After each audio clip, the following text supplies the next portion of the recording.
સુરતના નાનપુરામાં પાણીપુરીવાળાએ ચણા ના આપતા બબાલ કરી પિતા પુત્ર ઉપર હુમલો કરનાર 3 ઈસમોને અઠવા પોલીસે ઝડપી પાડ્યા છે। સુરત શહેરમાં ગુનેગારોમાં જાણે પોલીસનો કોઈ ખોફ ના રહ્યો હોય એવું લાગી રહ્યું છે।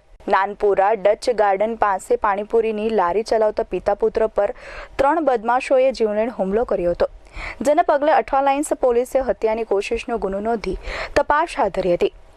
આ ગુનામાં પોલીસે અલ્તમશ ઉર્ફે અલ્તુ ઇરફાન શેખ, અયાન અજગર અલી કુરેશી અને મુસ્તફા આરિફ શાહની ધરપકડ કરી છે।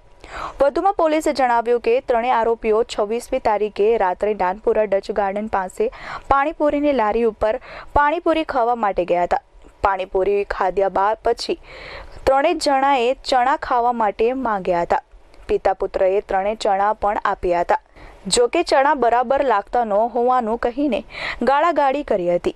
આથી પિતા પુત્રએ અશબ્દ ન બોલવા બાબતે કહેતા ત્રણેય જણા ગુંડાગર્દી પર ઉતરી આવ્યા હતા। ત્રણેય પહેલા પિતા પુત્રને ઢીક્કા મૂકીને માર માર્યા બાદ પાણીપુરીવાળાના પુત્ર ભાનુ પ્રતાપ પર અલ્તમશે જાનથી મારી નાખવાના ઈરાદે ચપ્પુ વડે 2 ઘા ઝીકી દીધા હતા। Bureau report S24 news Surat.